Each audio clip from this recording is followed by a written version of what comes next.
ॐ श्रुतिस्मृतिपुराणानाम् आलयं करुणालयं नमामि भगवत्पादं शङ्करं लोकशङ्करं शङ्करं शङ्कराचार्यं केशवं बादरायणं सूत्रभाष्यकृतौ वन्दे भगवन्तः पुनः पुनः निधये सर्वविद्यानां विजशे भवरोगिणां गुरवे सर्वलोकानां दक्षिणामूर्तये नमः। ॐ सकना भवतु सकनौ भुनक्तु सह वीर्यङ्करवावहै तेजस्विनावधीतमस्तु मा विद्विषावहै। ஓம் சாந்தி சாந்தி சாந்திஹ. ஒரு குருவுக்கு வணக்கம். தோட்டக்காஷ்டகம் தெரிஞ்சவங்க சொல்லுங்க. ஓம் விதிதா கில சாஸ்திர சுதா ஜலதே மகிதோபனிஷத் கதிதா தனிதே ஹிருதயே கலயே விமலம் சரணம் பவசங்கர தேசிகமே சரணம். கருணாவருணாலய பாலய மாம் பவசாகர துக்க விதூனஹிருதம் ரச்சயா கில தர்ஷன தத்வவிதம் பவசங்கர தேசிகமே சரணம். பவதா ஜனதா சுகிதா பவிதா நிஜபோத விசாரண சாருமதே கலயேஸ்வர ஜீவ விவேகவிதம் பவசங்கர தேசிகமே சரணம். பவ ஏவ பவானிதி மே நிதராம் சமஜாயத சேதசி கௌதுகிதா மம வாரய மோக மகாஜலதிம் பவசங்கர தேசிகமே சரணம். சுக்ருதே திக்ருதே பகுதா பவதோ பவிதா சமதர்ஷன லாலசயா அதிதீனமிமம் பரிபாலய மாம் பவசங்கர தேசிகமே சரணம். ஜகதீமவிதும் கலிதா கிருதயோ விசரந்தி மகாமக சச்சலதஹ அகிமாம் சுரிவாத்ர விபாசி குரோ பவசங்கர தேசிகமே சரணம். குரு புங்கவ புங்கவ கேதனதே சமதாமயதாம் நகி கோபி சுதீயே சரணாகத வச்சல தத்வநிதே பவசங்கர தேசிகமே சரணம். விதிதானமயா விஷதைககலா ந ச கிஞ்சன காஞ்சனமஸ்தி குரோ த்ருதமேவ விதேஹி கிருபாம் சகஜாம் பவசங்கர தேசிகமே சரணம். பவசங்கர தேசிகமே சரணம். பவசங்கர தேசிகமே சரணம். பதஞ்சலி யோக சூத்திரம். அவருக்கு உண்டான ஒரு தியான ஸ்லோகம் நான் போன கிளாஸ்ல சொன்னேன் பார்த்தீங்களா, அதை சொல்லிட்டு நம்ம வகுப்புகள் ஆரம்பிப்போம். யோகேன சித்தஸ்ய பதேன வாசாம் மலம் ஷரீரஸ்ய ச வைத்யகேன யோ பாகரோத்தமம் பிரவரம் முனீனாம் பதஞ்சலிம் பிராஞ்சலிரானதோஸ்மி. இது பதஞ்சலி யோக சூத்திரத்தில் 2வது வகுப்பு. இதுல நம்ம ஃபர்ஸ்ட் மனம் அப்படிங்கிறத பத்தி பார்க்க ஆரம்பிச்சோம் போன கிளாஸ்ல. பதஞ்சலியை பத்தின குறிப்பு, அவர் இந்த மாதிரி 3 இடத்துல அவர் புஸ்தகம் 3 இடத்துல தூய்மை பண்ணுவதற்காக அவர் 3 டெக்ஸ்ட் நம்ம கொடுத்துருக்காரு. ஒன்று அவருடைய ஆயுர்வேதம்ங்கிறது இப்போ அழிஞ்சு போச்சு, கம்ப்ளீட்டா கிடையாது. யோக சூத்திரம் இருக்கு. இன்னொன்னு அவர் எழுதினது பாணினியினோட சூத்திரத்துக்கு மகாபாஷ்யம் எழுதியிருக்கார், அது இன்னும் இருக்கு. பட் அந்த ஆயுர்வேதம் மட்டும் போயிருச்சு. இது எழுதினவர் பதஞ்சலி. அவர் ஒரு அவதார புருஷனாக நம்ம பார்க்கிறோம். அவர் மனதை பற்றி அவர் என்ன கூறுறாரோ அதை பகவான் கிருஷ்ணர் பகவத்கீதையில எடுத்துக்கிறாரு. மற்ற ஆச்சாரியர்கள் எல்லாரும் பார்த்தீங்கன்னா அவருடைய மனதை பற்றி அவர் சொல்ற விஷயத்த எல்லாருமே ஏத்துக்கிறாங்க. எல்லா மதத்தில் இருக்கிறவங்களும் அவங்க என்ன பண்றாங்க, அதை ஏத்துக்கிறதுனால நாம் அந்த மனதை பற்றி தெரிந்து கொள்கின்ற அந்த விஷயத்துக்காக நம்ம இன்னைக்கு பதஞ்சலிய அவருடைய எழுதின சூத்திரங்களை பார்க்கிறோம். அந்த சூத்திரம்னா என்னன்னா, ரொம்ப குறிப்பான அல்பாட்சரம், ரொம்ப குறுகிய வார்த்தை, ரொம்ப சின்ன வேர்ட்ஸ் போட்ட ஒரு சென்டென்சஸ், ரொம்ப சின்னமான ஒரு சென்டென்ஸ். எதுக்குன்னா ஈஸி டு பை காட். அந்த காலத்துல நம்மளுடைய கலாச்சாரமே காதுல கேட்டு வாயில சொல்லி கத்துக்கிட்டது தான். அதுக்கப்புறம் தான் ஓலைச்சூடல் எழுதுனது, அதுக்கப்புறம் தான் நோட் புக்கு பேப்பர் எல்லாம் வந்தது. அப்போ அந்த காலத்துல ஈஸி டு மெமரைஸ்க்காக என்ன பண்ணாங்க, ஒரு பெரிய ஒரு 2-3 பேஜஸ்க்கு வர வேண்டிய விளக்கத்தை சின்னதா 3 வேர்டு போட்டு ஒரு சூத்திரத்தை எழுதிடுவாங்க. அதை அவங்க மெமரைஸ் பண்ணிக்கிட்டாங்கன்னா அது ஃபர்ஸ்ட் மெமரைஸ் பண்ண வச்சு குரு ஒரு சூத்திரத்துக்கு விளக்கம் கொடுப்பார். இதுதான் நம்மளுடைய டீச்சிங் மெத்தடாலஜி இன் ஓல்டன் டேஸ். அதுக்கு தான் சூத்திரம்னு வந்தது. இப்போ நாம் எதை பற்றி இவர் டீல் பண்ணுறாரு பார்த்தீங்கன்னா மனம், மனதை. இப்போ நம்ம போன கிளாஸ்ல பார்த்தோம், ஒரு அனுபந்த சதுஷ்டயம் அப்படின்னா இந்த புஸ்தகத்தை எதுக்கு படிக்கணும், யார் அதிகாரி, அதனுடைய பலன் என்ன, அதனுடைய விஷயம் என்ன, பலன் என்ன, சம்பந்தம் என்ன. ஒரு புக்கை எடுத்து படிக்கிறோம் அப்படின்னா ஃபர்ஸ்ட் அது அதிகாரி யாரு, இந்த யோக சூத்திரத்தை படிக்கிறதுக்கு அதிகாரி யாரு, குவாலிஃபைடு பர்சன் அப்படின்னு பார்த்தா மனதை செம்மைப்படுத்தணும், மனதை ஒழுங்குபடுத்தணும்னு யாரு நினைக்கிறாங்களோ அவங்க எல்லாருமே அதிகாரி. இதனுடைய பலன் என்னன்னு கேட்டீங்கன்னா மனதை செம்மைப்படுத்துதல். விஷயம் என்ன, மனதை எப்படி செம்மைப்படுத்துதல், ஒழுங்குபடுத்துதல், முறைப்படுத்துதல் தான் பதஞ்சலி யோக சூத்திரத்தினுடைய நம்ம படிக்க போற ஏரியால விஷயம் என்னன்னு கேட்டீங்கன்னா மனதை எப்படி ஒழுங்குபடுத்துதல், செம்மைப்படுத்துதல், பாதுகாத்தல். முதல்ல அங்கிருந்து வரலாம். மனதை பலகீனமாகாமல் எப்படி பாதுகாத்தல். நமக்கு உடம்ப பாதுகாக்கிறது எல்லா விஷயங்களும் நமக்கு தெரியுது. ஆனா மனதை பலகீனமாகாமல் எப்படி பாதுகாத்தல், அப்புறம் அதை எப்படி பலப்படுத்துதல், எப்படி செம்மைப்படுத்துதல், முறைப்படுத்துதல்ங்கிறது தெரிஞ்சாதான். எதுக்கு நாம் இதை படிக்கிறோன்னா, இதை மனதை பண்படுத்துறது எதுக்காகன்னு கேட்டீங்கன்னா இறைவனை பற்றிய ஞானம் நமக்கு வேண்டும் என்றால் ஃபர்ஸ்ட் மனம் பண்படுத்தப்பட்டிருக்க வேண்டும். எப்படி ஒரு விவசாயி மழை வருவதற்கு முன்பே அந்த நிலத்தை உழுது ரெடி பண்ணி வச்சிருக்கிறாரோ அதை போல மனதை உழுது தேவையான விஷயங்களை எடுத்துட்டு எந்தெந்த விஷயங்களை வச்சிருக்கணுமோ அதை வச்சுக்கிட்டு தேவையில்லாத விஷயங்களை வெளியில தூக்கி போடணும். எதை நம்ம போடணும், எதை வச்சுக்கணும் மனதுல, அப்படிங்கிறது தான் நம்ம இப்ப விஷயம். அதுதான் விஷயம். இப்போ ஃபர்ஸ்ட் என்ன சொன்னா அனுபந்த சதுஷ்டயம்னா இந்த புக்கில் இருக்கிற என்னென்ன அதிகாரி யாருன்னா என் மனதை நான் செம்மைப்படுத்தி கொள்ள வேண்டும். மனதை செம்மைப்படுத்துவது எதற்காகனா இறைவனை பற்றிய ஞானத்தை பெறுவதற்கு. ஆனா இந்த பதஞ்சலி யோக சூத்திரம் புக்கு மூலியமா நம்ம யார் அதிகாரினா இதுக்கு மனதை செம்மைப்படுத்த வேணும்னு நினைக்கிறோம் அதிகாரி. அதனுடைய விஷயம் என்னதான், எப்படி மனதை செம்மைப்படுத்துதல் தான் அதனுடைய விஷயம். அதனுடைய பலன் என்ன, மனதை செம்மைப்படுத்துதல். அதுதான் அதனுடைய பலன். அதுக்கு சம்பந்தம்னா எனக்கும் அதை படிக்கிறவங்களுக்கு என்ன சம்பந்தம், இதை படிப்பவன் மனதை செம்மைப்படுத்தி கொள்ள முடியும், ஒழுங்குபடுத்துதல் அப்படின்னு பார்த்தோம். ஏன்னா இப்ப மனதை நாம சில என்ன சொல்றாங்க, சில பேர் மனம் தான பிரச்சனை, அதை சுவிட்ச் ஆஃப் பண்ணிட்டோம்னா கொஞ்ச நேரம் நிம்மதியா இருக்கலாம்ல, எனக்கு என்னுடைய பிரச்சனையே மனம்தான் அப்படிங்கும்போது ஒரு குரூப் என்ன நினைக்கிறாங்கன்னா அது சுவிட்ச் ஆஃப் பண்ணி விட்டுட்டா பரவாயில்ல, கொஞ்ச நேரத்துக்கு அதை என்னை தொந்தரவு பண்ணாது. அப்போ தியானத்தின் மூலியமாக சமாதி, தியானத்தினுடைய அல்டிமேட் என்ன, சமாதி.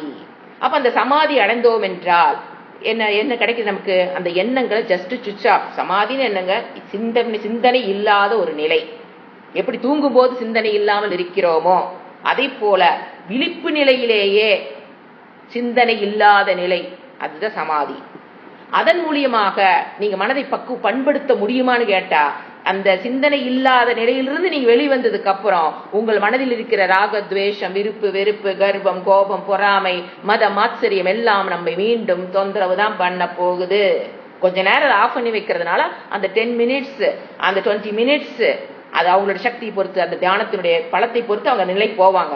ஒரு 20 மினிட்ஸ் முடிஞ்சிருச்சு, 10 மினிட்ஸ் முடிஞ்சு ஒரு சின்ன ஒரு கொசு கடிச்சதுனால செய்து போச்சு, டக்கு நாம இந்த நிலைக்கு வந்துடணும், விழிப்பு நிலைக்கு வந்துருவோம். வந்ததுக்கு அப்புறம் நம்ம மனதில் இருக்கிற அழுக்கு அப்படியே தான் இருக்க போகுது. அந்த மெத்தட்ல நம்ம மனதை செம்மைப்படுத்துதல் அல்ல. ரெண்டாவது மனதை சில பேர் அடக்குதல்னு சொல்றோம். மனதை அடக்குதல்ங்கிறது ரொம்ப விபரீதமான பலனை கொடுக்கக்கூடியது. ஏன்னா அது வேகமா ஓடக்கூடிய சக்தி படைச்சது, குதிரையோட சம்பந்தப்பட்டது. குதிரை மாதிரி ஓடக்கூடிய விஷயத்த டக்குன்னு பிடிச்சு அடக்குனீங்கன்னா என்ன ஆகுனா கொஞ்ச நாள் கழிச்சு அது போர்ஸா வெளியில வரும். அப்போ உங்களுடைய கண்ட்ரோல்லயே உங்க மனம் இல்லாமல் போய்விடும். அதுவும் தவறு, அடக்குதல் தவறு.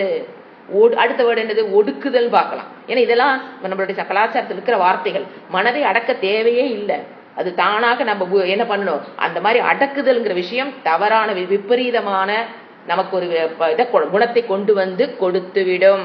சோ மனதை சுவிட்ச் ஆஃப் பண்ணவும் தேவையில்லை, மனதை அடக்குதலும் தவறு. மனதை ஒடுக்குதல் அப்படின்னு என்னன்னு பாத்தீங்கன்னா, தூங்கும் போது மனம் என்ன ஆகுது? ஒடுங்குதல். தூங்கும் போது ஆட்டோமேட்டிக் மனம் என்ன ஆயிருது? ஒடுங்குதல். இப்ப நம்மளோட பிராக்டிஸ் எக்ஸ்பீரியன்ஸ் நம்ம பார்க்கலாம். மனதை ஒடுக்குதல்னா தூக்கத்துல மனம் ஒடுங்குது. இப்போ அந்த மனம் ஒடுங்குனி எந்திரிச்சதுக்கு அப்புறம் பிரச்சனை இல்லாம நமக்கு மனம் இருக்குது. திருப்பி நமக்கு காலைல எந்திரிச்சோன்னா நைட் என்ன பிரச்சனையை நினைச்சிட்டு படுத்தோமோ, காலையில எந்திரிக்கும் போது முதல் அந்த பிரச்சனை வந்துதான் நம்மளை பயமுறுத்துகிறது. So you cannot have a happy life. So மனதை என்ன பண்ற கிடையாது, மனதை சுவிட்ச ஆஃப் பண்றதும் கிடையாது, அல்லது மனதை அடக்குதலும் தவறு. மனதை எண்ணங்களே இல்லாத நிலையும் தேவையில்லை. அதை எது நம்ம அறிந்து கொள்ள முடியாது. இறைவனை பற்றிய ஞானம் எண்ணங்களே இல்லாத ஒரு நிலையில உட்காந்துட்டு எப்படிங்க இறைவனை பற்றிய ஞானத்தை பெறுதல்? It's not possible. ரெண்டாவது, மனதை அடக்குதல், அது வீறிக்கிட்டு வெளியிட போகுது, அது விபரீத பலனை கொடுக்கக்கூடியது. எதையும் நம்ம அடக்க முடியாது, அடக்க வேண்டிய அவசியம் இல்லை. அடுத்தது ஒடுக்குதல்ங்கிறது தூக்கம். நான் ஒடுக்கிற மனதை ஒடுக்கிற, கொஞ்ச நேரத்துக்கு எனக்கு நல்லா இருக்குன்னா அது தூங்கிட்டு போலாமே, தூங்கினாலும் மனம் ஒடுங்குது.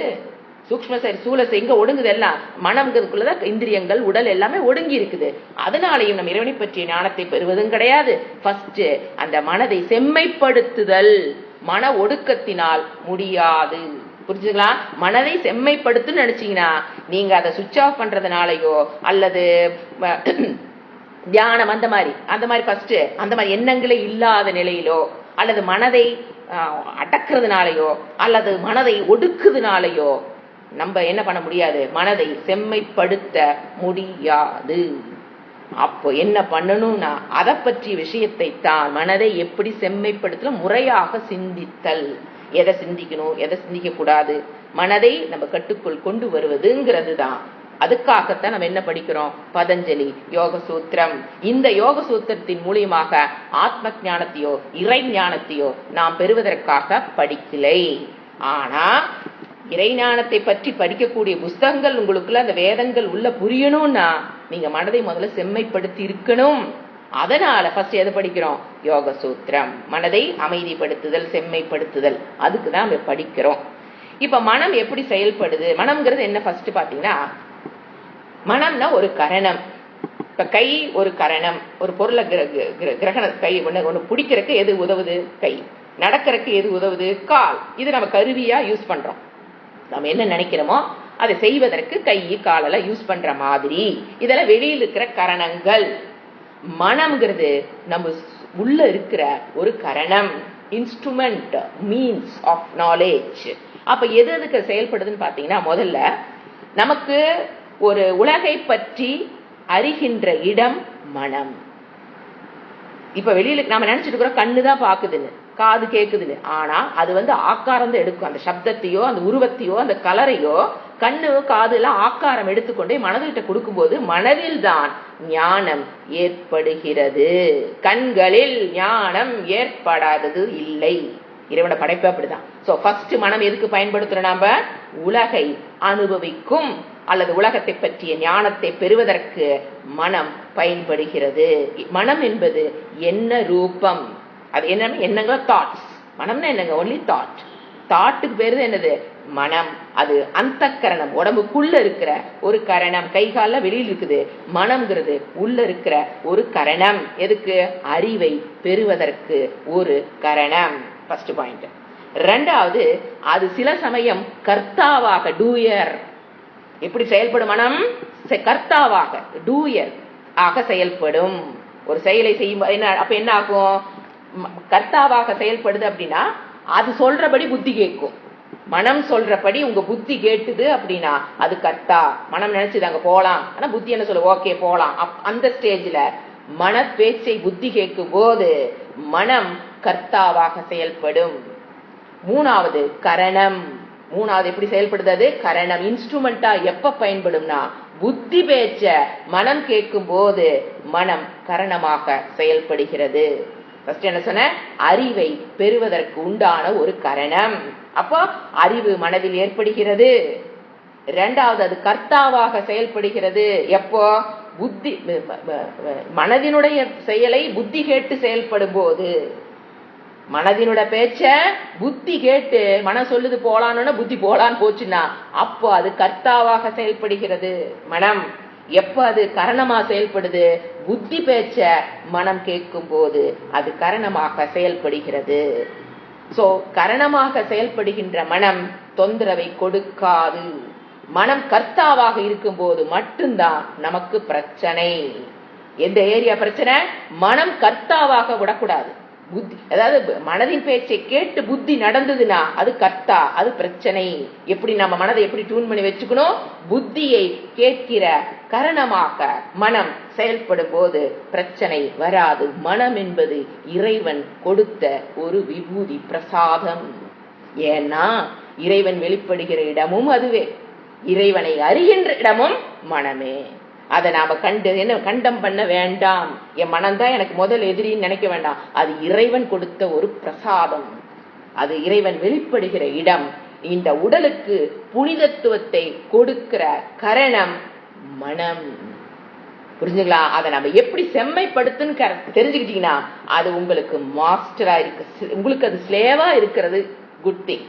இந்த மைண்ட், மனம் should not be the master, it should be your slave.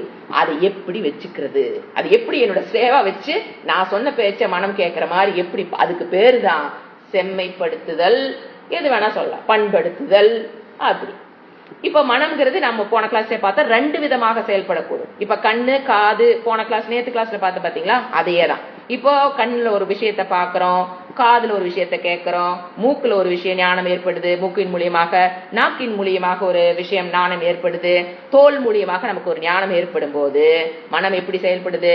சாமானிய கரணம். கரணமாக செயல்படும் போது ரெண்டு டிவிஷன். மனம் கரணமாக, புத்தி சொல்ற பேச்ச மனம் கேட்டு நடக்கும் போது அதுக்கு பேர் மனம். அப்ப கரணமாக செயல்படுதுன்னு சொன்னேன். அந்த கரணமா செயல்படும் போது, கருவியாக செயல்படும் போது சாமான்யமான கரணமாக அது இருக்கும். என்ன விஷயம் இருக்கு, ஓகே, அது அப்படியே உங்களுக்கு புத்தியில ஞானம் ஏற்பட்டுரும். இன்னொன்னு மனம் விசேஷமாக செயல்படும், அப்போ நமக்கு ஞானம் ஏற்படும். போன கிளாஸ் நேற்று கிளாஸ்ல பார்த்து அதேதான். எப்படி? ஒன்று அனுமானம், பிரமாணம்ங்கிறது கருவி. மனம் எப்படி செயல்படுகிறது? பிரமாணம், கருவி, மீன்ஸ் ஆஃப் கெட்டிங் நாலேஜ். அப்போ அது விசேஷமாக செயல்படும் போதுதான் நம்ம என்ன பண்றோம்? யூகிக்கிறோம். அனுமானம் அல்லது ஒரு எக்ஸாம்பிளை வச்சு புரிஞ்சுக்கிறோம். உபமானம், ஒரு பொருள் டபுள் இன்ஃபரன்ஸ், அர்த்தாபத்தி. அதுக்கு என்ன உதாரணம்? எதுவுமே பார்க்காமே யூகிக்கிறோம். சிலதெல்லாம் விஷயத்தை பார்த்து யூகிக்கிறோம், எதுவுமே இல்லாம யூகித்தல். இந்த மாதிரி எத்தனை பார்த்தோம்? அனுமானம், உபமானமாக, உபமான பிரமாணமாக மனம், அனுமான பிரமாணமாக கருவியாக செயல்படும், உபமானமாக செயல்படும், அர்த்தாபத்தியாக செயல்படும். டபுள் டிஃபரன்ஸ் பண்ணோம். அடுத்தது அனுபலப்தி, ஒரு இடத்தில் ஒரு பொருள் இல்லைங்கிறதையும் மனம் கண்டுபிடிக்கும். அப்போ அது எப்படி செயல்படுது? விசேஷகரணம். எப்ப சாமானியமா செயல்படுது? கண்ணு காதல என்னென்ன பாக்குது, மனசு கொண்டாந்து கொடுக்குதுங்க போது மனம் சாமானியமாக செயல்படுகிறது. இவ்வாறு மனம் எப்படி ஃபர்ஸ்ட் மூன்று விதமாக செயல்படுகிறது. ஒன்னு, வெளியில் இருக்கிற ஞானத்தை கொண்டு வந்து கொடுக்குது. ரெண்டாவது, கர்த்தாவாக சில சமயம் செயல்படும், சில சமயம் கரணமாக செயல்படும். மனம் இப்படி மூன்று விதமாக செயல்படக்கூடியது. இப்ப அந்த மனம்ங்கிற கரணம் எதற்கு? ஞானம் ஏற்படுவதற்கு மனம் ஒரு கரணம். இப்போ இவருடைய இது பாத்தீங்கன்னா பதஞ்சலியில 4 அடுத்த இது நோட்ஸ் என்ன கொடுத்திருக்க, 4 பாதங்கள். இவர் 4 பாதமா பிரிச்சிருக்கார், சாப்டர்ஸ். பாதம்னா 4. அதுல ஃபர்ஸ்ட் பாதத்துக்கு பேரு சமாதி பாதம், 2வது பாதத்துக்கு பேரு சாதனா பாதம், 3வது விபூதி பாதம், 4வது கைவல்ய பாதம். 4 பாதங்களா பிரிச்சிருக்கார். பதஞ்சலி யோக சூத்திரம் இஸ் டிவைடட் இன்டு 4 சாப்டர்ஸ்.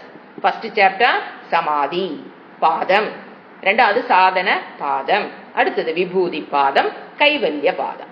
இதுல நாம முக்கியமானது பாத்தீங்கன்னா சமாதி மனதை செம்மைப்படுத்துவதற்கு நாம எடுத்துக்கிற பாதம் ஃபர்ஸ்ட் 2 மட்டும்தான். அதுல செம்மைப்படுத்து எப்படின்னு பதஞ்சலி சொல்லியிருக்கார்.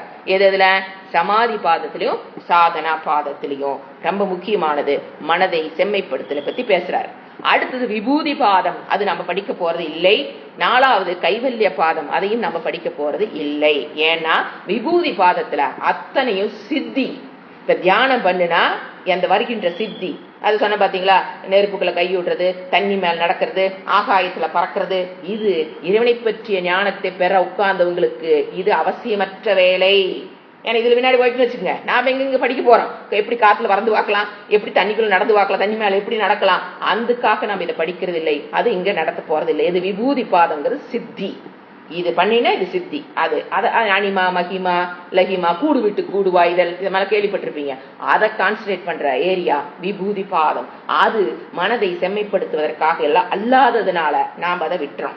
அடுத்தது கைவல்ய பாதங்கிறது பலனை பற்றி பேசுது, அதையும் நாம படிக்கிறது இல்லை. சோ நாம படிக்கிறது பதஞ்சலி யோக சூத்திரத்துல 4 பாதம் தான் இருக்குது, அதை 2ஐயும் படிக்க போறோம், சமாதி பாதம் அண்ட் சாதனா பாதம். இப்ப என்ன பண்ணலாம், ஃபர்ஸ்ட் முதல் சூத்திர விளக்கம். முதல் சூத்திரம்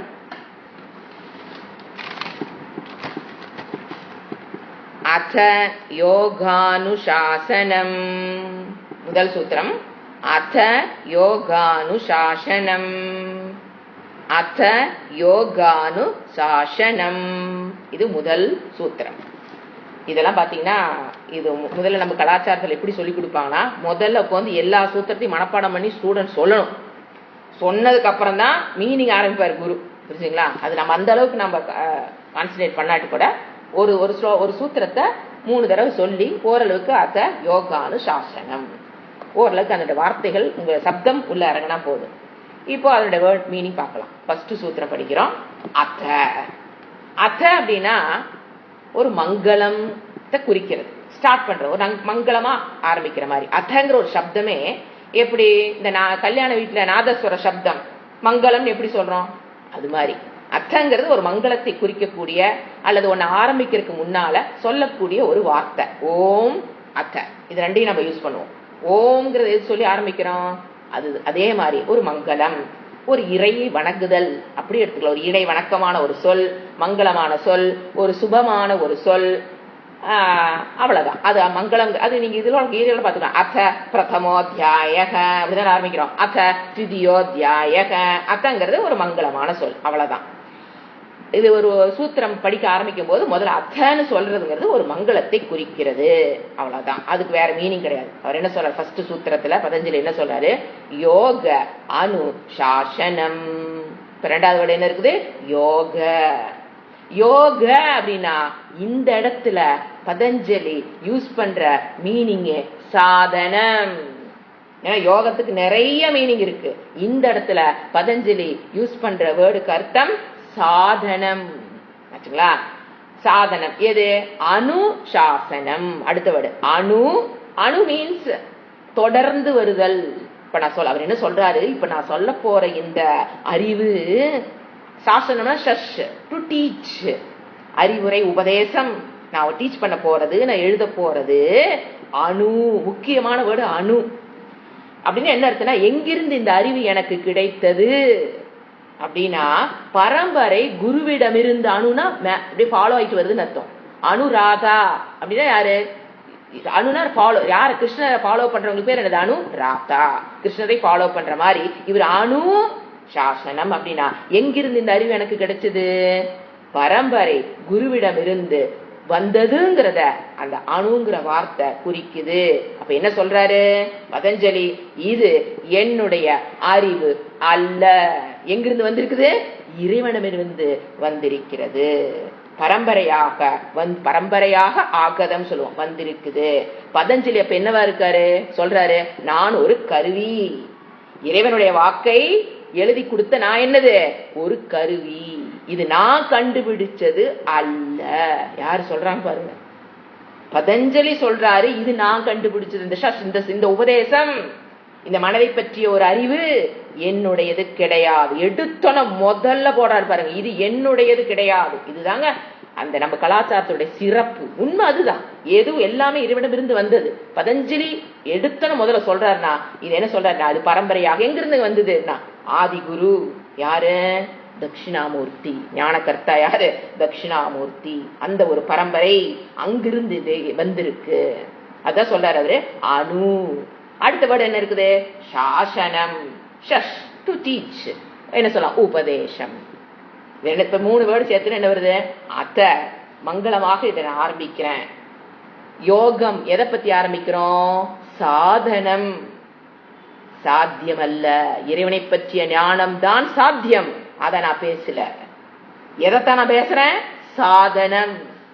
அதுவும் அணு. அவர் ஒரு அணுங்கிறவர் எத்தனை குறிக்குது பாருங்க. இது நானாக என் புத்தியிலிருந்து எழுதுனது அல்ல. இது பரம்பரையா தட்சிணாமூர்த்தி பரம்பரையிலிருந்து ஆரம்பிச்சு வந்துகிட்டு இருக்கிற விஷயம். எனக்கு குரு சொல்லி கொடுத்தார், நான் அதை எழுதுறேங்கிறார். அவ்வளவுதான் அவர் சொல்றது. அவருக்கு உங்களுடைய குருக்கு யாருக்கு சொல்லி கொடுத்தா? அவருடைய குரு சொல்லி கொடுத்தார். அவருக்கு யாருங்க சொல்லி கொடுத்தா? அப்படியே போனோம்னா ஆதி குரு யாரு? தட்சிணாமூர்த்தி. அவரிடமிருந்து வந்தது. இது ஃபர்ஸ்ட் எடுத்தன சொல்லிடுறாரு, கை கழுகிறாரு, இது என்னுடையது அல்ல.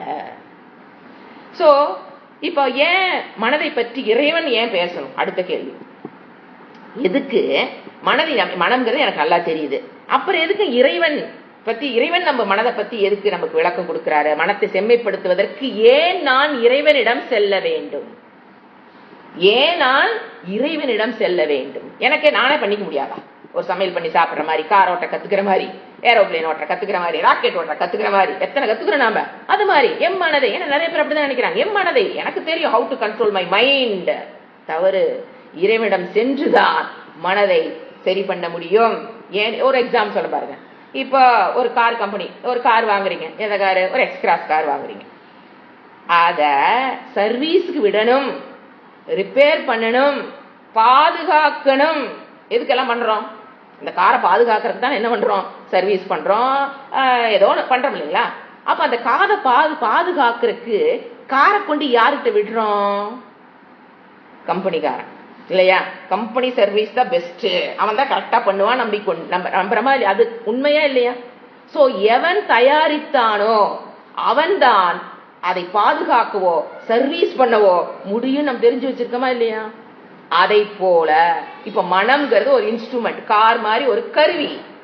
அப்போ அதை நீங்க செம்மப்படுத்தணும், சர்வீஸ் பண்ணணும் அப்படின்னா யாருக்கிட்ட தான் போயாகணும்? கம்பெனி. எந்த கம்பெனி? இறைவன். யார் படைச்சார் அத? இறைவன்.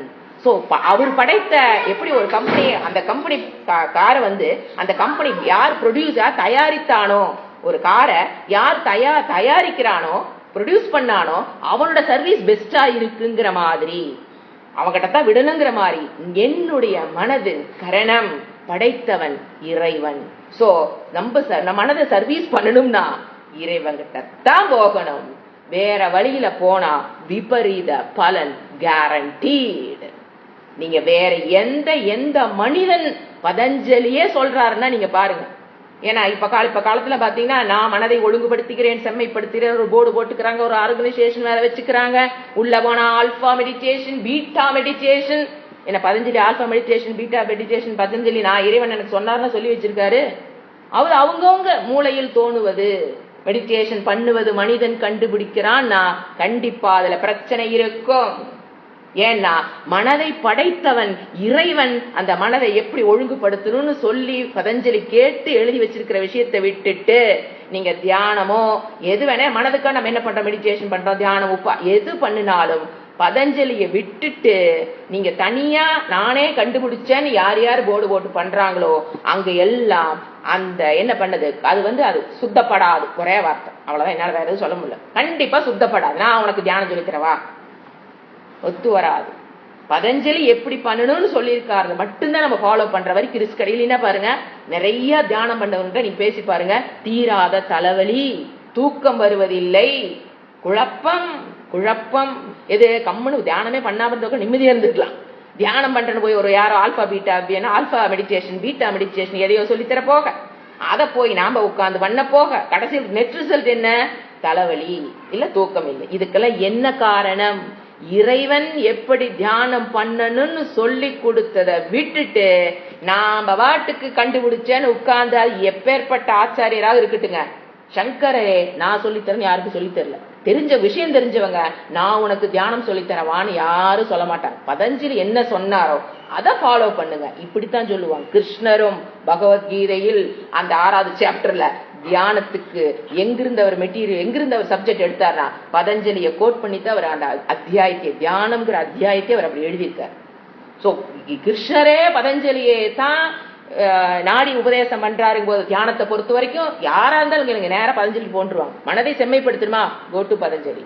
நம்மளுடைய யாருமே, ஏன்னா அவர் அதை எழுதுறதுக்கு அப்புறம் பின் வந்த ஆச்சாரியர்கள் அதை கை வைக்கவே இல்லை. அவர் எழுதிட்டார், அதற்குண்டான ஒரு மரியாதை. திருப்பி நான் என்ன போய் எழுதுறத?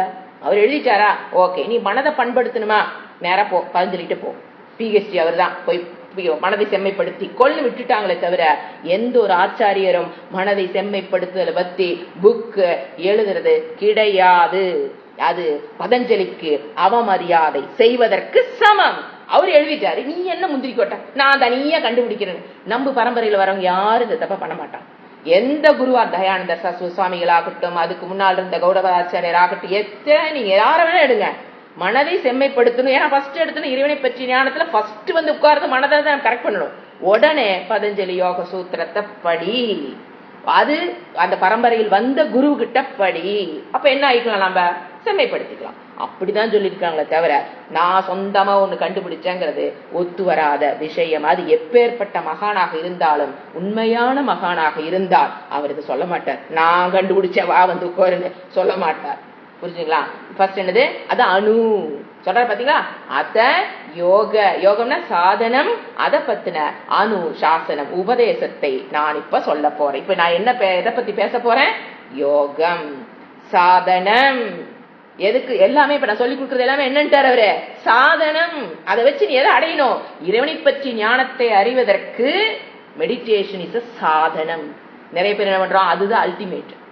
நிறைய பேர் அப்படியே போயிட்டு இருக்கோம், தியானம் பண்ணா போதும். தியானம் எதற்காக பண்றோம்? இறைவனை பற்றிய ஞானத்தை பெறுவதற்கு உண்டான மனதை பக்குவப்படுத்துறதுக்கு. எப்படி ஒரு கார் கம்பெனி கிட்ட போய் நீங்க வந்து சர்வீஸ் விடுறீங்களோ, அதை போல உங்க மனதை சர்வீஸ் பண்ணணும்னா பதஞ்சலி கிட்ட மட்டும்தான் போயாக்கணும். வேற யார்கிட்ட போனாலும் சுத்தப்படாது. நான் வேற என்ன சொல்ல முடியும்? வாச்சிங்களா?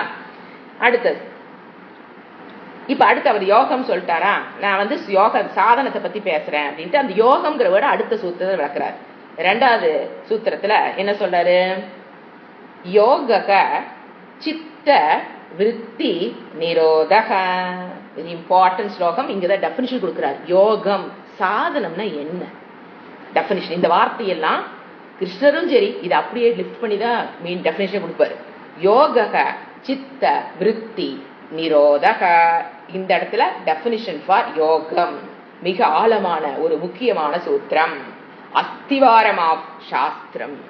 இந்த ஸ்லோகம் என்னது? ஏன்னா யோகம்ங்கிற வேர்டு சாஸ்திரத்துல ஒரு அஸ்திவாரமான வேர்டுங்க, ஒரு அவ்வளவு ஒரு முக்கியமான வார்த்தை. அதுக்கு டெபினிஷன் இவர் கொடுத்ததுக்கு அப்புறம் வேற யாரும் அதை கொடுக்கலை. எல்லாரும் இந்த வேர்டை அவங்க ரீப்ளேஸ் பண்ணிக்குவாங்க. யோகம் டெபினிஷன் கொடுக்க வேண்டிய இடம் வந்ததுன்னா பதஞ்சலியோட டெபினிஷன் யோக என்னது?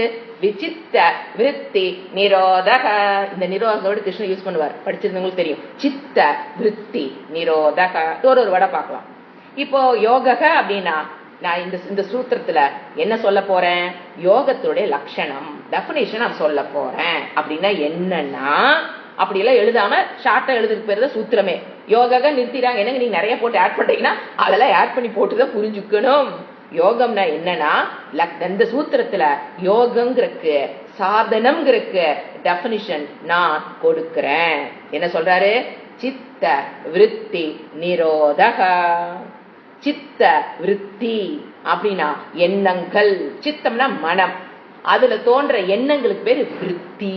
சமஸ்கிருதத்துல விருத்தினா தாட்ஸ், எண்ணங்கள். எங்க தோன்றுது? மனம், மனதில் தோன்றும் எண்ணங்கள். சித்த விருத்தின்னு என்னது? சித்தம்னா மனம், அதில் தோன்றுகின்ற விருத்தி எண்ணங்கள், மனதில் தோன்றுகின்ற எண்ணங்கள். சித்த விருத்தி நிரோதக. நிரோதகங்கிற சான்ஸ்கிரிட் வேர்டுக்கு அர்த்தம் தமிழ்ல ஒழுங்குபடுத்துதல், நெறிப்படுத்துதல், முறைப்படுத்துதல். இது அர்த்தம். எதுக்கு? நிரோதக. அப்ப யோகம்னா என்ன? நான் சொல்ற யோகம் என்ன யோகம்? கர்ம யோகமா? அல்ல. ஏன்னா நிறைய யோகம் இருக்கு இல்லையா சாதனத்துல. நான் இங்க கொடுக்கிற யோக டெபினிஷன் எதுக்கு? நான் யோகம் எந்த யோகத்தை எடுத்திருக்கேன்னா, மனதில் தோன்றும் எண்ணங்களில் வேற சொல்றாரு. சித்தத்தின்னு சொல்லல, சித்த விருத்தி. அந்த வேர்டு பாருங்க, சித்த விருத்தி. மனதில் தோன்றும் எண்ணங்களை என்ன பண்ற? நானு ஒழுங்குபடுத்துறது. அதை பற்றி சப்ஜெக்ட் என்ன, எதை நான் எழுத போறேன், படிக்க உட்காந்துட்டான் சொல்ற எதைங்க சொல்ல போறீங்க அப்படின்னு நம்ம கேட்போம் இல்லையா? அதுக்கு ஆன்சர் பண்றாரு அவரே. நான் எது சொல்லி கொடுக்க போறேன் அப்படின்னா சித்த விருத்தி நிரோதக.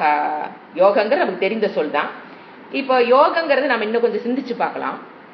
அது எப்படி எப்படி அப்ளை ஆகும் அப்படின்னு பாத்தீங்கன்னா 3 பொருள் அப்ளை ஆகும். யோகம் அப்படின்னு நீங்க யூஸ் பண்ணீங்கன்னா அது 3 இடத்துல 3 பொருளில் 3 மீனிங்ல வரும்.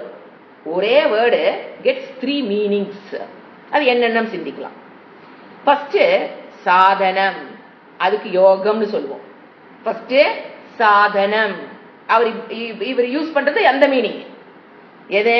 யோகம்ங்கிற வேர்டுக்கு ஒரு மீனிங் என்னது? சாதனம். அதை 15 யூஸ் பண்ணிட்டாரு. இப்போ அதெல்லாம் இல்லாம இன்னும் 2 இருக்கு மீனிங். ஃபர்ஸ்ட் யோகம் என்ன சொல்ல? சாதனம். இது தெரியும் உங்களுக்கு, இன்ஸ்ட்ருமெண்ட். அது ஒரு சாத்தியத்தை அடைவதற்கு உண்டான சாதனம். அது சாதனமாகவும் அந்த வேர்டு யூஸ் பண்ணலாம். இன்னொன்னு சாத்தியத்துக்கும் யோகம்ங்கிற வேர்டு யூஸ் ஆகும். அதனாலதான் வேதாந்தத்துல யோகம்ங்கிற வேர்டு ரொம்ப கன்ஃபியூஸ் ஆகுறதுன்னா எந்த இடத்துல என்ன மீனிங் போட்டு புரிஞ்சுக்கணுங்கிறது அதிசூக்ஷ்மம். ஏன்னா ஒரே யோகம்ங்கிற வேர்டு ஒரு ஸ்லோகத்துல எப்படி யூஸ் பண்ணிருப்பாரு பகவான்? சாதனமா யூஸ் பண்ணிருப்பாரு. அதே யோகங்கிற வேர்ட சாத்தியமா கீதையில் யூஸ் பண்ணுவாரு. அப்ப நம்ம எந்த இடத்துக்கு அது சாதனமா பகவான் போடுறாரு? இதெல்லாம் குரு பரம்பரையில் அவர்கள் கொடுக்கிற, சங்கரர் கொடுக்கிற விளக்கத்தை வச்சுதான் நாம பண்ணுமே தவிர நானே கண்டுபிடிச்சிடலாம் கண்டுபிடிக்க முடியாது. சோ ஒரு ஸ்லோகத்தை முதல் ஸ்லோகத்துல பாருங்க சாதனம்ங்கிற மீனிங்ல யோக வேர்டு யூஸ் பண்ணுவார் கிருஷ்ணர். 2வது ஸ்லோகத்துல பாருங்க அதே யோகங்கிற வேர்டு வரும், ஆனா சாத்தியத்தை பேசுவார். சோ யோகம்ங்கிற வேர்டு ஃபர்ஸ்ட் மீனிங் சாதனம்னு வரலாம், செகண்ட் மீனிங் சாத்தியம் வரலாம். 3வது என்ன தெரியுங்களா? இந்த இப்ப சாதனம் இருக்கு, சாத்தியம் இருக்கு, நடுவுல என்ன வேணும்? அதற்குண்டான முயற்சி. எழுதிக்க ஒரு எக்ஸாம்பிள் சொல்லி விளக்குறேன். எப்படி முயற்சிக்கும் சாதனம் சொல்லுவோம், அது எப்படின்னு பார்க்கலாம். அந்த முயற்சி அதாவது சாதனத்தை பயன்படுத்தி சாத்தியத்தை அடைவதற்குண்டான முயற்சி பண்ற பாத்தீங்களா, அதுக்கும் யோகம்னு வேர்டு யூஸ் ஆகும். Be very clear about this word. ஏன்னா அப்பதான் பகவத்கீதை இறைவன் என்ன சொல்றாருன்னு நமக்கு அப்பதான் புரியும். யோகம் இந்த 3ஐயும் புரிஞ்சுக்கணும். இந்த 3ஐயும் பகவான் கிருஷ்ணன் யூஸ் பண்ணியிருக்காரு. அது நம்ம கீதை படிக்கும் போது அங்கங்க சொல்லுவோம், இந்த இடத்துல யோகத்துக்கு இந்த மீனிங் போடு. நான் சொல்றது இல்லைங்க, சங்கரன் பாஷ்யத்துல இந்த இடத்துல யோகத்துக்கு இந்த மீனிங், இந்த இடத்துல யோகத்துக்கு இந்த மீனிங் நீட்டா கொடுத்திருக்காரு. நாம கவலைப்பட வேண்டாம், படிச்சா போது புரிஞ்சுக்கலாம். இப்போ ஒரு எக்ஸாம் கொடுக்குறேன். எப்படிங்க சாதனத்துக்கு யோகங்கிறீங்க, அது பண்ற முயற்சிக்கும் யோகங்கிறீங்க, சாத்தியத்துக்கும் யோகம் அப்படின்னு பாத்தீங்கன்னா, இப்போ யோகாசனம் எடுத்துக்கலாமே. யோகாசனம் தெரியுங்களா? பொசிஷன் வச்சு உடம்பு ஆரோக்கியத்துக்காக பண்றோம். இப்போ அது நீங்க எக்ஸசைஸா அதாவது யோகமா அது என்ன பண்றீங்க? ஃபர்ஸ்ட் படிக்கிறோம், அதை பற்றிய ஞானம், எப்படி யோகாசனம் செய்வது எப்படி என்ன. அப்ப அது என்னது? சாதனம். எதை அடைவதற்கு? அந்த உடல் ஆரோக்கியத்தை. சாத்தியம் என்னது? யோகாசனம் பண்றோம் அப்படின்னா அது சாதனம். அது மூலியமா நீங்க என்ன அடையிறீங்க? ஒரு ஆரோக்கியமான உடல். அதுக்கு தானே யோகாசனம் பண்றோம், வேற எதுக்கு பண்றோம்? உடல் ஆரோக்கியம், அது சாத்தியம். எதை யூஸ் பண்றீங்க? யோகம். அப்போ அந்த அதுக்கு அதனால பேர் என்ன வந்தது பாருங்க, யோகாசனம். அந்த வேர்டு எப்படி வந்தது? யோகாசனம். யோகம் கூட்டல் ஆசனம், சாதனம். அந்த இடத்துல யோகம், யோகாசனம்ங்கிற வார்த்தை நீங்க எத்தனை தடவை சொல்லிருப்பீங்க. அந்த இடத்துல யோகங்கிற வேர்டு எப்படி வருது? சாதனம். நீங்க பண்ற ஆசனம்னா பொசிஷன்ஸ், அது சாதனம். அப்ப அதனால அதுக்கு என்ன வேர்டு வருது? யோகாசனம். புரிஞ்சுங்களா? அந்த இடத்துல சாதனம்ங்கிற மீனிங்ல யோகம்ங்கிற வேர்டு யூஸ் ஆகுது. யோகாசனம் தெரியுது. நீங்க அதன் மூலியமா அடையக்கூடிய சாத்தியத்துக்கு என்ன சொல்லுவோம்? யோகம். ஆனா எப்படி செய்யறதுன்னு தெரிஞ்சுக்கிட்டு சம்முன்னு கம்முன்னு ஒரு இடத்துல உட்கார்ந்து இருந்தா நமக்கு என்ன வராது? அந்த பலனை அடைய முடியாது. அப்ப நீங்க பண்றீங்க பாத்தீங்களா, கைய காலை நீட்டி, அதுக்கு பேர் என்ன சொல்லுவோம்? யோகா. என்ன பண்ணிட்டு இருக்க? கைய காலை நீட்டிட்டு இருக்குன்னா சொல்றோம் யோகாசனம் பண்றேன். முயற்சி, effort is also known as yogam. So யோகாசன, அந்த புக்குக்கு பேர் என்னதான்? யோகாசன புக்கு. நீங்க பண்ணும்போது அதுக்கு என்ன சொல்றீங்க? யோகாசனம் பண்றேன். அதன் மூலியமாக கிடைக்கிற அந்த சாத்தியத்துக்கும் என்ன சொல்லுவோம்? யோகம். அவன் யோகி. எது எப்ப அவனுக்கு யோகின்னு பேர் வருது? யோகாசனம் செய்து உடல் ஆரோக்கியத்தை பெற்றால் அவன் யோகி. சொல்றமா இல்லையா? யோகின்னு அவர் பெரிய யோகி. இது யோகாசனத்துல அவர் பெரிய யோகி சொல்றமா இல்லையா? யோகி, அவர் பெரிய யோகின்னு என்ன அர்த்தம்? அவர் அந்த சாதனத்தை யூஸ் பண்ணி அதற்குண்டான முயற்சியை பண்ணி அதுல அவர் யோகத்தை கண்டவர், அதாவது சாத்தியத்தை கண்டவர். அப்ப இப்ப என்ன வருது? யோகம்ங்கிற வேர்டு ஃபர்ஸ்ட் சாதனத்துக்கு பயன்படுது. அது பேர் யோகாசன புக்குங் போது அது சாதனமா இருக்குது. அந்த இடத்துல அந்த யோகம்ங்கிற வேர்டு சாதனம். அதை நான் யோகாசனம் பண்றேன்னு நீங்க சொல்லும் போது அந்த யோகங்கிற வேர்டு நீங்க எங்க யூஸ் பண்ணிட்டு இருக்கீங்க? இவ்வளவு நாளா யூஸ் பண்ணிட்டு இருந்திருப்பீங்க. அது அந்த யோகங்கிற வேர்டு எப்படி யூஸ் பண்ணீங்க? முயற்சி, எஃபர்ட். நான் அதுல யோகத்தை அடைஞ்சிட்டேன்னா நான் என்ன சொல்லுவேன்? யோகாசனத்துல நான் ஒரு யோகி. அந்த பலனை அடைந்து விட்டால் அவனுக்கு பேர் யோகி. அந்த யோகத்தை அடைந்தவன்னா சாத்தியம். புரிஞ்சுங்களா? யோகம்ங்கிற வேர்டுக்கு இந்த 3 மீனிங் இருக்கு. ஏன்னா அவர் ஒரு வேர்டு போட்டாரு, யோக சித்த விருத்தி. இப்போ இவர் பதஞ்சலி என்ன எடுத்துக்கிறாரு? நான் எடுத்துக்கிற மீனிங்கே சாதனம். புரிஞ்சுங்களா? நான் அடுத்த 2 எடுத்துக்கல. அவரே ஓப்பனா சொல்லிட்டாரு. அது என்னது? சாதனம். யோகங்கிறது ஒரு சாதனம், பயிற்சி. பயிற்சி அல்ல, சாதனம். சோ இது பாத்தீங்கன்னா இப்ப அடுத்த சூத்திரம் போலாம். அதாவது இப்போ நம்ம மனதை என்ன பண்ண போறோம் அப்படின்னு சொல்றாரு. யோகம்னா சாதனம். எப்படி மனதை ஒரு என்ன சொல்லுவாரு சுவாமி சொல்றது, களை எடுத்தல். இவர் பண்ற வேலை நம்ம மனசை களை எடுக்கிறார். இந்த படிக்கிறதன் மூலியமாக என்ன நடக்குது ஈஸியா புரிஞ்சுக்கணும்னா களை எடுக்கிறோம். அப்ப மனதில் என்ன இருக்குது? கலையும் இருக்குது, பயிரும் இருக்கும் இல்லையா? ஒரு களை எடுக்க போறோம் அப்படின்னாங்க, அந்த காட்டுக்குள்ள 2 இருக்கும். பயிரும் இருக்கும், கூட களையும், வேண்டிய செடியும் இருக்கும், வேண்டாத செடிகளும் இருக்கும். அந்த வேண்டாத செடிகளை பிச்சு போடுறதுக்கு பேர் என்ன? அதை புடுங்குறதுக்கு பேர் என்ன? களை எடுத்தல். இது எல்லாத்துக்கும் அந்த மீனிங் புரியும் நினைக்கிறேன். அப்போ மனதில் களை எடுத்தல் என்ன அர்த்தம்? அப்ப 2. அப்ப களை எடுக்கிறதுனாவே நீங்க புரிஞ்சுக்கங்க, மனதில் நல்ல விஷயம் உள்ள இருக்கும், ஆனா கூட களை இருக்கும். அதை மட்டும் புடுங்கி எரிஞ்சா போதும். நீங்க ஃபுல்லா மனதை தூக்கில வெளியே போட வேண்டாம். மனதில் இருக்கிற களையை எடுத்தல். நல்லா புரிஞ்சுக்கணும். என்னென்ன இருக்கணுமோ அதை வச்சுக்கணும். காட்டுக்குள்ள களை எடுக்க போறாங்க, நெல்லு காடு, நெல் செடி எல்லாம் விட்டுறணும். அதுக்கு பேர் தானே களை எடுத்தல். அதை போல மனதில் என்னென்ன அந்த காட்டுல என்னென்ன செடி இருக்கணுமோ அதை மட்டும் விட்டுட்டு என்னென்ன இருக்கக்கூடாதோ. ஏன் என்ன பண்ண அந்த களை ஏன் எடுக்கிறோம்? ஏன் போய் காட்டுல போய் களை எடுக்கிறோம்? அது நெற்பயினுடைய வளர்ச்சியை குறைச்சிரும். நீங்க போடுற உரத்தை அது எடுத்துக்கிட்டு அது வளர்ந்துடும். சோ நெற்பயிர் நல்லா வளரணும்னா களை எடுக்கிறோம். அதை போல மனதில் நம்ம என்ன வச்சிருப்போம்? தேவையான விஷயங்கள் வச்சிருப்போம். எது எது தேவையோ அதுவும் மனதில் இருக்குங்க. தேவையற்ற விஷயங்களும் மனதில் இருக்கும். அப்போ களை எடுத்தல் தான் நடைபெறும்னா சுத்தம் செய்ய வேண்டும். எது இருக்கணுமோ அதையெல்லாம் வச்சுக்கிட்டு தேவையற்ற விஷயங்களை தூக்கி போடுதல். அதுதான் நாம படிச்சு பதஞ்சலி சொல்லிக்கிற டெக்னிக்கு களை எடுத்தல். ஈஸியா புரியுங்க. நான் சொல்ல ஒரு உதாரணம் சொல்ல, களை எடுக்கிற வேலை மட்டும்தான். நீங்க மனசை அப்படி மாத்துறது இப்படி ஒன்னும் மாத்த வேண்டாம். அது இறைவன் கொடுத்த கரணம், அது புனிதமான இறைவன் வெளிப்படுகிற இடம். அதை நீங்க போய் எதுவும் பண்ண வேண்டாம். இருக்கிற களை எடுத்து போட்டா போதும். அப்போ கலைன்னா என்ன?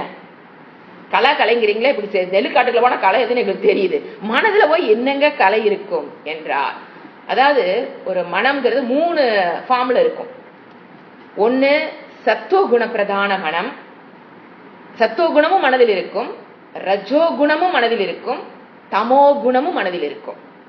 நாம என்ன பண்றோம் அப்படின்னா, சத்துவகுண பிரதான இதெல்லாம் வச்சுக்கிட்டு ரஜோகுண பிரதான தமோகுண பிரதான கலைகளை எடுக்கிறோம். அவ்வளவு ஈஸியா சொன்னா அவ்வளவுதான். ரஜோகுணத்தையும் தமோ ஏங்க, அதாவது நீங்க ஒரு நல்ல கேர்ஃபுல்லா புரிஞ்சுக்கணும். இப்ப மனிதனாக நான் வாழணும் அப்படின்னா எனக்கு சத்துவகுணமும் வேணும்.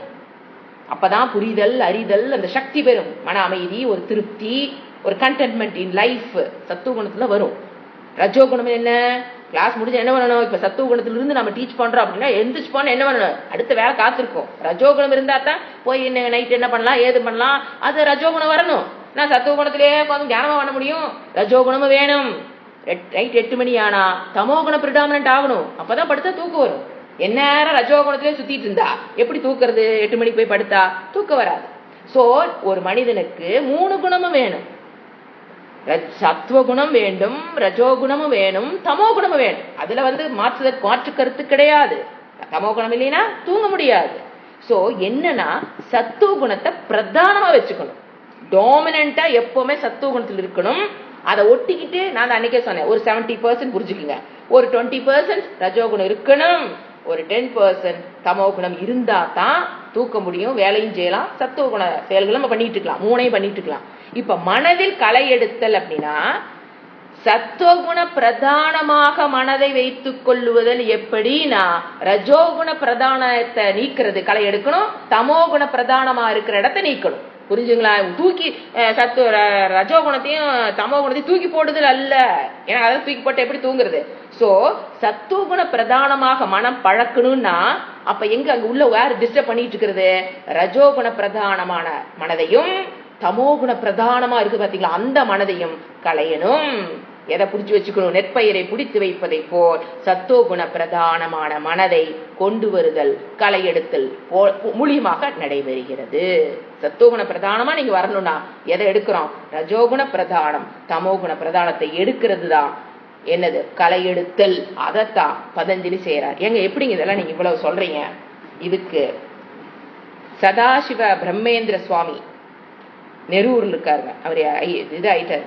அவருடைய சமாதி இன்னைக்கு அங்க இருக்கு, நிறைய பேர் போயிருப்பீங்கன்னு நினைக்கிறேன். நெரூர். அவருதான் இதுக்கு உண்டான விளக்கத்தை, அவரு சொன்ன விளக்கத்தை தான் நாம முழுவதும் பார்க்க போறோம். அத்வைத பரமாக அவர் பதஞ்சலி யோக சூத்திரத்துக்கு மீனிங், அதான் என்ன சொல்றது பாஷ்யம் மாதிரி எழுதியிருக்கிறார். அவரை வச்சு அவரு சொல்றது மீனிங் வச்சுதான் இப்ப நாங்களாம் சொல்லிட்டு இருக்கோம். யாரு? சதாசிவ பிரம்மேந்திர சுவாமி. அவரு நெரூர்ல அவரோட அதிஷ்டானம் இருக்கு.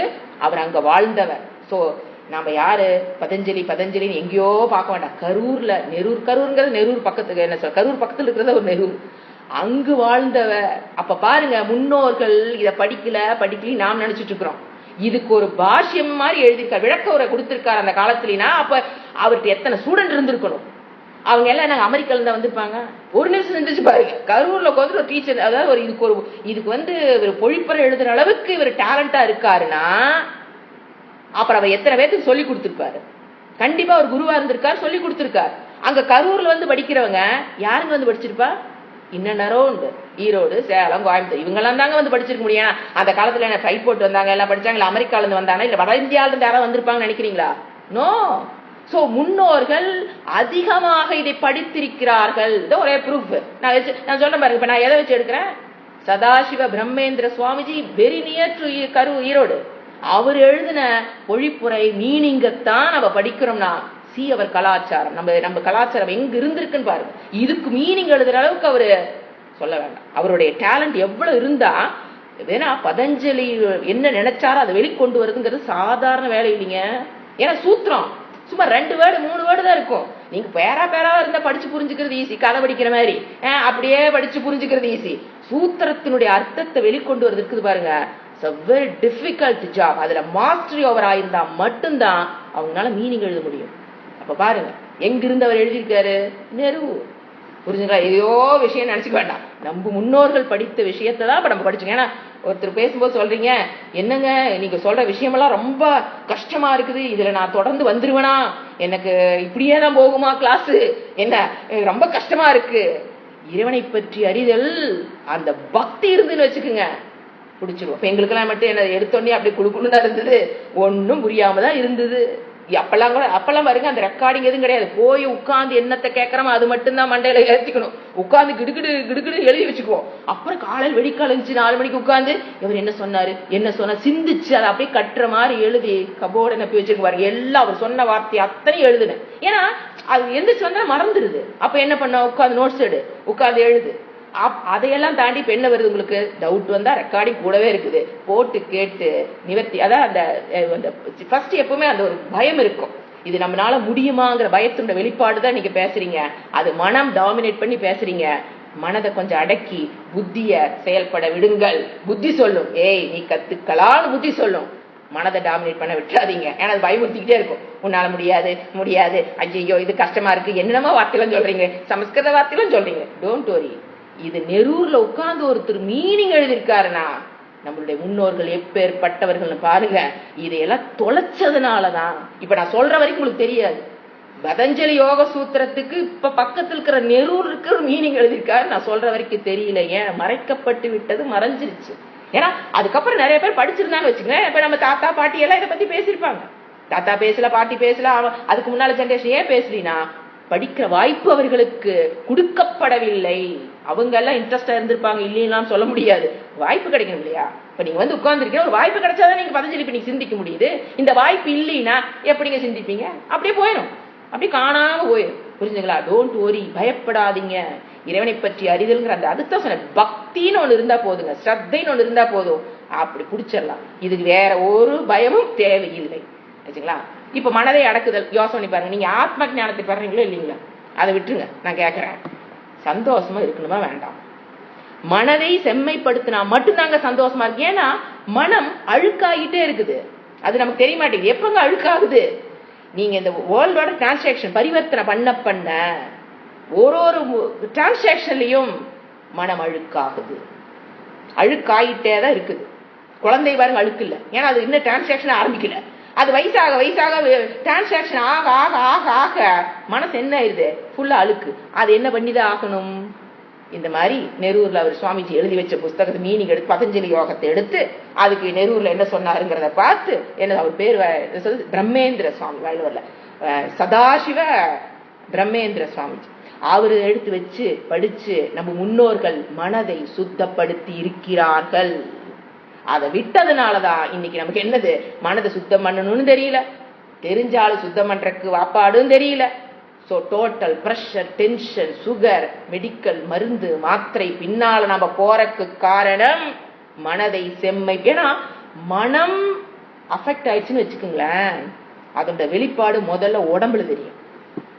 மனம் சரியில்லை அப்படிங்கிறது, ஒரு கிட்னி ஃபெயிலியர் ஆகுது, ஹார்ட் அட்டாக் வருதுன்னா அதுக்கு முன்னால மனம் பாதிக்கப்பட்டிருக்கு எந்த டாக்டர் சொல்றது இல்லை. ஏன்னா அவங்களுக்கு அதை பத்தி தெரியாது. எனி எம்பிபிஎஸ் எனி எந்த டாக்டர் எடுத்துக்க 3 டிகிரி 4 டிகிரி வாங்கி வச்சிருப்பாங்க. ஆனா அவங்களுக்கு இந்த மனம் பாதிக்கப்பட்டதுனாலதான் இந்த நோய் வந்திருக்குன்னு கனெக்ட் பண்ண தெரியாது. ஏன்னா அவங்க எது படிக்கல? பதஞ்சலி யோக சூத்திரம் மெடிக்கல் காலேஜ்ல சொல்லித்தரப்படுவதில்லை. அவங்க ஜஸ்ட் ஹியூமன் பாடி தான் பாக்குறாங்க, நாட் ஹியூமன் பீயிங். மனம்ங்கிறது எங்க வருது? ஹியூமன் பீயிங்ல வர பிரச்சனை.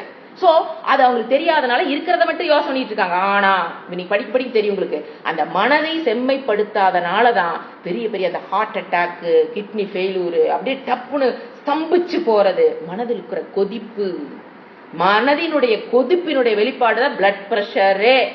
ஏங்க பிரஷர் வருது நமக்கு? உடனே நீ அதை சாப்பிடாத, எண்ணெய் சாப்பிடாத, வறுத்த சாப்பிடாத. அது எங்க அப்பெல்லாம் எண்ணெயில பொரிச்சதெல்லாம் சாப்பிடாமையா இருந்தாங்க நம்ம முன்னோர்கள். அவங்களுக்கு இத்தனை பிரஷரா வந்தது. ஏன் இத்தனை பிரஷர் வருது? கொதித்தல். மனம் கொதிக்குதுன்னாவே ரத்தம் ஆட்டோமேட்டிக்கா கொதிக்கும். That is known as pressure.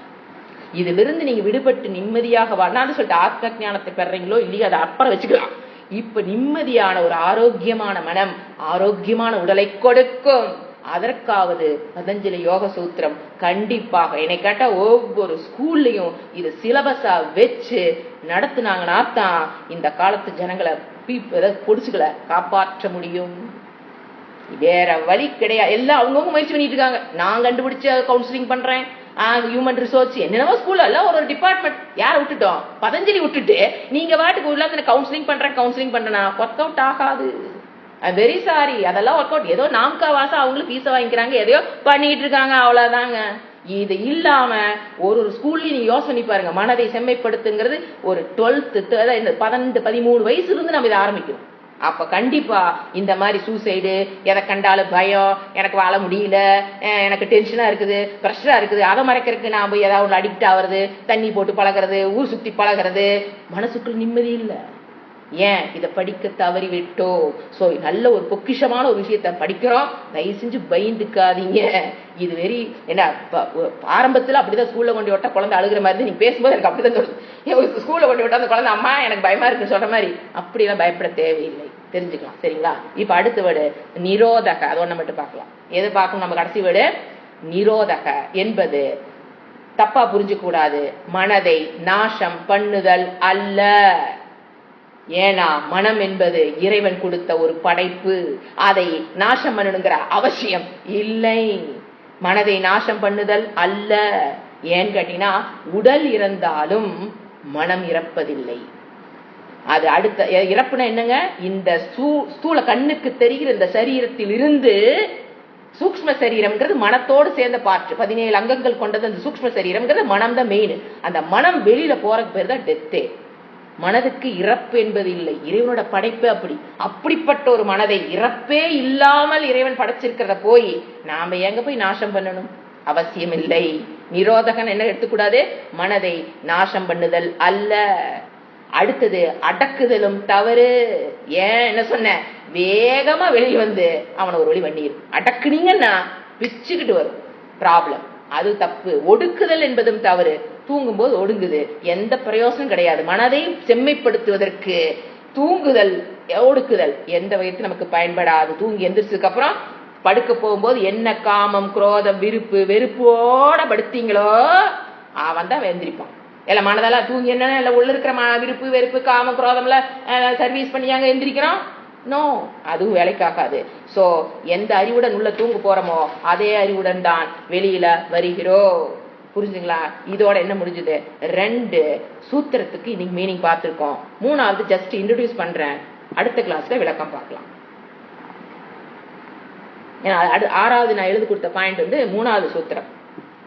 ததா திரஷ்டுஹு ஸ்வரூபே அவஸ்தானம். ததா திரஷ்டுஹு ஸ்வரூபே அவஸ்தானம். ததா திரஷ்டுஹு ஸ்வரூபே அவஸ்தானம். வேர்டு மீனிங் மட்டும் கொடுக்குறேன். அடுத்த கிளாஸ்ல விளக்கம் பார்க்கலாம். ததானா அப்பொழுது. நான் கொடுத்ததுக்கு ஒரு ஜெனரல் மீனிங் இருக்கும். இது வேர்டு பை மீனிங் நான் கொடுக்கும்போது நீங்க நோட் பண்ணி வச்சுக்கலாம். ததானா அப்பொழுது, திரஷ்டுஹு மனதை அடக்கிய மனிதனுடைய. திரஷ்டுகுனா என்னது? மனதை அடக்கிய மனிதனுடைய. இந்த சதாசிவ பிரம்மேந்திர சுவாமிகள் கொடுத்த தமிழ் மீனிங். அவருக்கு ஒரு நன்றி சொல்லிட்டு கத்துக்கலாம். மனதை அடக்கிய மனிதனுடைய ஸ்வரூபே. ஸ்வரூபனா தன்னுடைய சொரூபத்தில், ஆத்மஸ்வரூபத்தில். அவஸ்தானம் இருத்தல். ஒரு வேர்டு ஆட் பண்ணிக்கலாம். ஏன்னா சூத்திரம் அப்படியே இன்கம்ப்ளீட் நிக்குது. என்ன பண்ணிக்கலாம்? நடக்கிறதுன்னு ஆட் பண்ணிக்கோங்க. சம்பவத்தி சமஸ்கிருதத்துல எழுதுனீங்கன்னா சூத்திரத்துல ஒரு ஆட் பண்றாங்க இந்த வேர்டு. சம்பவத்தி அப்படின்னா தமிழ்ல நடக்கிறது. இதுதான் வேர்டு பை வேர்டு மீனிங். என்ன சொல்றாரு? அப்பொழுது. எப்பொழுது? போன சூத்திரம் சொன்னா பாத்தீங்களா? மனதை நிரோதக செம்மைப்படுத்தல் நடந்ததுன்னா, மனதை நீங்க செம்மைப்படுத்தினீங்கன்னா அப்பொழுதுன்னு அர்த்தம். ஏன்னா ததாங்கிறது கனெக்ட் டு லாஸ்ட் சூத்திரம். அப்பொழுது மனதை நீங்கள் செம்மைப்படுத்திய பொழுது, முறைப்படுத்திய பொழுது, என்னத்துக்கு நாம முறைப்படுத்தணுங்கிறத அடுத்த ஸ்லோகத்துல சொல்லி நம்ம கேட்போம். எதுக்கு முறைப்படுத்தணும்? இருக்கிற பிரச்சனை பார்த்துட்டு போனா பத்தாதா? மனதை வேற ஒழுங்குபடுத்தணுமா? நம்ம கேட்போம்னு தெரிஞ்சுதான் பதஞ்சலி அடுத்த சூத்திரம் எழுதுறாரு. எதுக்குன்னா மனதை அடக்கிய மனிதனுடைய சொரூபத்தில் இருத்தல் நடைபெறும். அப்படின்னா சொரூபத்தில் நிற்றல்னா ஆத்ம ஞானத்தை பெறுதல். அப்பதான் உனக்கு நடக்கும், நடைபெறும். ஆத்ம ஞானத்தை பெற சொரூபத்தில் நிற்றல். நம்ம அடுத்த கிளாஸ் விளக்கமா பார்க்கலாம். சொரூபத்துல நான் இப்ப எங்க நிக்கிறேன் தெரியுங்களா? சில சமயம் நான் இந்த கையின்னு நினைச்சுக்கிறேன், சில சமயம் நான் கையின்னு நினைச்சு பேசுறேன், கால் நான் பேசுறேன், மனம் நான் பேசுறேன். சோ நான் நிக்கிற இடம் சொரூபத்தில் நான் நிக்கல. சொரூபம் என்பது பிரிக்க முடியாத என்னுடைய தன்மை பேரு சொரூபம். அக்னியோட சொரூபம் சூடு பிரகாசம், அது அக்னியோட சொரூபம். அது மாதிரி என்னோட சொரூபம் என்ன நமக்கு தெரியாது. அது சத்து சித்து ஆனந்தம் இருப்பு எக்ஸிஸ்டன்ஸ். நேற்று பார்த்தோம் பாத்தீங்களா? பிரம்ம தத்துவம் இருப்பு பியோர் எக்ஸிஸ்டன்ஸ் பியோர் கான்சியஸ்னஸ் தான் என்னுடைய சொரூபம். அது தெரியாததுனால நான் என்ன பண்ணிட்டேன்? இந்த கை நானு, இந்த கால் நானு, சில சமயம் இந்த மனம் நானு, சில சமயம் இந்த புத்தி நானு, இந்த இந்திரியங்கள் நானு, இந்த உடல் நானுன்னு நிக்கிறோம். அங்கதான் நிக்கிறோம். நம்ம எல்லாரும் எங்க நிக்கிறோம்? இந்த உடலில் நாம் நிக்கிறோம். ஆனா மனதை செம்மைப்படுத்தினால்தான் நீங்க எங்க போய் நிக்க முடியும்? உங்களுடைய சொரூபத்தில் நிற்றல்னா நான் பியோர் கான்சியஸ் புரிந்து கொள்ள முடியும். ஏன்னா நிக்கிறது நம்ம இவத்தை நிக்கிறது அங்க நிக்கிற மாதிரி அதல்ல. இவ்வளவு இந்த ஞானத்தை பெறுகிற வரைக்கும் நம்ம எங்க நிக்கிறோம்? இந்த சரீரம் நானு நிக்கிறோம். அந்த நிக்கிறதுல இருந்து எங்க போய் மாத்தி நிப்போம்? சொரூபத்தில் நிற்றல். தட் இஸ் நோன் அஸ் ஆத்ம ஞானம். அதுதான் பிரம்ம ஞானம், அதுதான் மோக்ஷம், அதுதான் துக்க நிவிருத்தி ஆனந்த பிராப்தியை கொடுக்க கூடியது. சம்சாரத்திலிருந்து என்னை விடுவிப்பது எல்லாம் ஒண்ணுதாங்க. எது? சொரூபத்தில் நிற்றல் தான் என்னது? மோக்ஷம், பிரம்மத்தை அடைதல். ஆத்ம ஞானம் பிரம்ம ஞானம், ஆத்ம ஞானம்னால ஒண்ணுதான், பிரம்ம ஞானம்னால ஒண்ணுதான், சொரூபத்தில் நிற்றல்னால ஒண்ணுதான், மோக்ஷம்னால அதுதான், ஆனந்த பிராப்தி துக்க நிவர்த்தினால அதுதான், சம்சாரத்திலிருந்து விடுபடுதல்னால அதுதான். இது நடைபெறணும்னா என்ன பண்ணியாகணும்? சித்த விருத்தி நிரோதக. என்ன சொல்றாரு? அதுக்கு என்ன பண்ணி ஆகணும்? சித்த விருத்தி நிரோதக. அப்பதான் இது நடைபெறும். சித்த விருத்தின்னு மனதில் ஏற்படுகின்ற விருத்தி, எண்ணங்களை நிரோதகா. ஏன் திருப்பி திருப்பி சொல்லனா, அந்த சப்தமே அப்படி உங்களுக்குள்ள பதிகிறது ரொம்ப நல்லது. நிரோதகா, மனதை செம்மைப்படுத்துதல், ஒழுங்குபடுத்துதல் பண்ணுனாதான் உங்களுடைய சொரூபத்தில் போய் நீங்க நிற்க முடியும். புரியுதா? ஓகே, இதனுடைய விளக்கத்தை நம்ம அடுத்த வாரம் பார்க்கலாம். ஓம் சாந்தி சாந்தி சாந்தி. ஹரி ஓம். ஸ்ரீ குருப்யோ நமஹ. ஹரி ஓம்.